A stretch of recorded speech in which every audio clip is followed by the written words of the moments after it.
Jet menangkap sinyal terakhir bahwa pesawat tiba-tiba jatuh dari ketinggian 35.000 kaki. Halo sobat, selamat datang di Garasi TV. Seperti biasa, kita akan membahas segala sesuatu yang berkaitan dengan fakta, opini, dan kisah nyata. Sebelum lanjut ke pembahasan, mari dukung channel kami dengan cara subscribe, like, dan komen. Bila nanti dalam penyampaian kami ada salah kata dan informasi, kami mohon maaf dan berikan kami info terbaik untuk memperbaiki channel kami. Terima kasih. Hari ini kita akan membahas jatuhnya pesawat Silk Air di Indonesia. Pesawat Silk Air jatuh di Indonesia, tepatnya di Sungai Musi, Kecamatan Sungsang, Kabupaten Musi Banyuasin, Sumatera Selatan, pada tanggal 19 Desember 1997 jam 16.13 waktu Indonesia Barat. Pesawat Silk Air adalah pesawat Boeing 737-300 dengan nomor penerbangan MI-185 milik maskapai Singapura. Pesawat itu sebelumnya lepas landas dari Bandar Udara Soekarno-Hatta, Jakarta pukul 15.23 dengan tujuan Singapura bersama Kapten Pilot Su Wai Ming dari Singapura dan Kopilot Dun Chan Ward dari Selandia Baru. Akibat insiden ini, semua orang meninggal dunia berjumlah 104 orang, terdiri dari 97 penumpang dan 7 awak pesawat. Untuk rinciannya, terdiri atas 40 warga Singapura, 2 dari Jepang, 23 dari Indonesia, 4 warga Jerman, 10 warga Malaysia, 5 warga Amerika, 5 warga Perancis, 3 warga Inggris, dan masing-masing 1 dari Bosnia, Austria, India, Taiwan, dan Australia.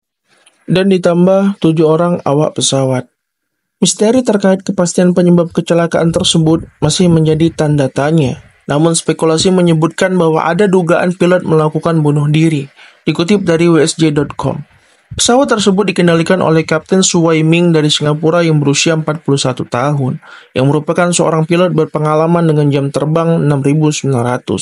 Sedangkan kopilotnya adalah Dun Chan Ward, warga Selandia Baru yang berusia 23 tahun dengan jam terbang 2.200. Ketika pesawat di ketinggian 35.000 kaki, pesawat masih terbang baik dan mulus. Namun, tiba-tiba perekam suara kokpit dan perekam data penerbangan atau yang kita kenal sebagai black box itu berhenti beroperasi. Namun transponder elektronik jet menangkap sinyal terakhir bahwa pesawat tiba-tiba jatuh dari ketinggian 35.000 kaki. Pesawat jatuh menukik ke bawah dengan kecepatan supersonik yang menyebabkan ledakan di badan pesawat. Karena melewati batas kecepatan desain pesawat, sebelum akhirnya badan utama pesawat jatuh ke Sungai Musi. Ekor pesawat dan badan lainnya ini ditemukan sejauh 2 atau 3 mil dari badan pesawat. Sungguh mengerikan dan tidak bisa dibayangkan bagaimana perasaan penumpang pada saat itu. Niat ingin pulang ke negaranya, malah pulang ke alam barzakh. Pesawat hancur berkeping-keping. Setelah 18 hari proses pencarian, puing-puing dan korban kecelakaan Silk Air akhirnya dihentikan pada 5 Januari 1998. Berdasarkan jumlah dan volume potongan, pencarian telah berhasil mengumpulkan 50% dari total bagian badan pesawat. Sementara itu, mengenai jumlah tepat korban yang ditemukan berdasarkan potongan tubuh korban masih belum dapat diketahui. Tim juga berhasil menemukan Flight Data Recorder atau FDR pada tanggal 27 Desember 1997 dan Cockpit Voice Recorder atau CVT pada 4 Januari 1998.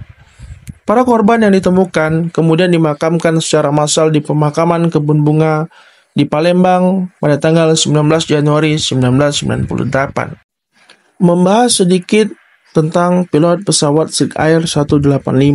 Pilot pesawat yang saat itu kaptenin oleh pilot Su Wai Ming yang berusia 41 tahun merupakan seorang mantan anggota tim akrobatik Angkatan Udara Singapura. Bahkan, Su juga pernah menjadi anggota Kesatria Hitam Elit selama berada di Angkatan Udara. Su juga pilot tempur berpengalaman dan instruktur penerbangan yang berpangkat mayor. Sebelum bergabung dengan Silk Air pada Maret 1992, sebagai perwira pertama, ia telah mengantongi 4.000 jam terbang. Ia kemudian dipromosikan menjadi kapten tahun 1996. Menurut penerbangan Silk Air, sebelum jatuh, ia telah mengantongi total sekitar 6.900 jam penerbangan. Namun, ada beberapa dugaan penyebab kecelakaannya pesawat Silk Air. Pada Agustus 1998, muncul berita dan dugaan jatuhnya Silk Air mengarah pada surface system, bagian permukaan yang berkaitan dengan sistem kontrol. Salah satu buktinya, berada pada detail mikrosecond saat pesawat 56,4 ton tersebut jatuh, disintegrasi dan menewaskan 104 penumpang dan awaknya. Namun, dugaan lain dari penyebab kecelakaan ini adalah bunuh diri yang dilakukan oleh Kapten Su. Menurut beberapa sumber, kemungkinan penyebab Kapten Su melakukan tindakan tersebut antara lain: pertama, adanya masalah keuangan keluarga, di mana ia dilaporkan mengalami kerugian dalam investasi keuangan dan hutang tagihan kartu kreditnya yang lebih besar dari kemampuan membayar, terutama diakibatkan dari pengeluaran keluarganya yang lebih besar dari gajinya sebagai pilot. Kemudian, alasan lainnya yaitu Kapten Su membeli polis asuransi beberapa hari sebelum kejadian. Pada hari kecelakaan, jaminan perlindungan dari polisnya mulai berlaku, sehingga ia melakukan tindakan atau menjatuhkan pesawat tersebut untuk mendapatkan uang santunan asuransi sebagai pengganti kerugian investasinya sebelumnya.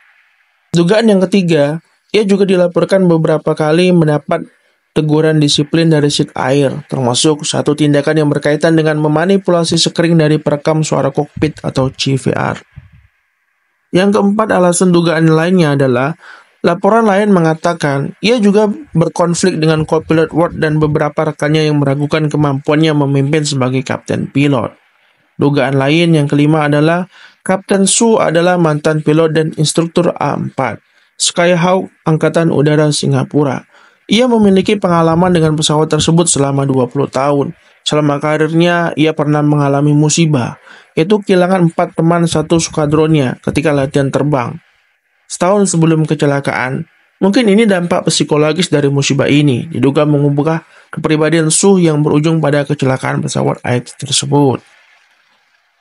Dikutip resmi dari pemerintah Singapura, Komite Nasional Keselamatan Transportasi atau KNKT Indonesia memimpin penyelidikan resmi dengan bantuan dari Dewan Keselamatan Transportasi Nasional NTSB Amerika Serikat, Kementerian Komunikasi dan Teknologi Informasi Singapura, dan Biro Investigasi Keselamatan Udara dari Australia.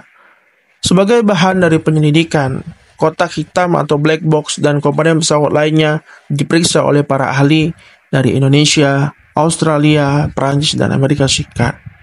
Ditemukan CVR atau perekam suara kokpit dan FDR atau perekam data penerbangan telah berhenti merekam sesaat sebelum pesawat jatuh dengan waktu yang berbeda, yaitu CVR mati pada pukul 16.05 dan FDR mati pada pukul 16.11. NTSC menemukan bahwa alat perekam tersebut tidak berfungsi dan berhenti pada waktu yang berbeda, serta KNKT tidak menemukan bukti yang mendukung dengan tegas bahwa kecelakaan itu terjadi karena kegagalan mekanis atau listrik, atau cuaca, atau kontrol lalu lintas udara dan tindakan pilot. Dari semua skenario yang dipertimbangkan, yang paling mendekati penyebab jatuhnya pesawat adalah pilot melakukan bunuh diri. Tempat informasi investigasi yang menerangkan masalah disipliner pilot di Sikh Air dan masalah keuangannya. Pada Agustus 1999, NTSC melakukan pembaruan informasi bahwa kecelakaan terjadi karena disengaja. Hal ini menyebabkan polisi Singapura dipanggil untuk melakukan penyelidikan apakah insiden tersebut memang merupakan kasus bunuh diri atau sekaligus pembunuhan atau kecelakaan. Kemudian, pada tanggal 14 Desember tahun 2000, NKT mengeluarkan laporan yang menyatakan bahwa penyebab kecelakaan tidak dapat diketahui atau undertiming. Namun, NTSB memiliki pendapat yang berbeda.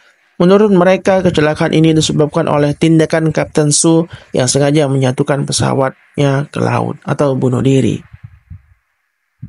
Oke, sobat, itulah tadi pembahasan kita mengenai tentang jatuhnya pesawat Sikh Air 185 di Indonesia. Kami mohon maaf apabila dalam penyampaian ada kurang dan kata atau salah dalam penyampaian informasi. Silakan bantu kami untuk memperbaiki channel kami melalui komen di bawah. Terima kasih. Sampai jumpa untuk pembahasan selanjutnya.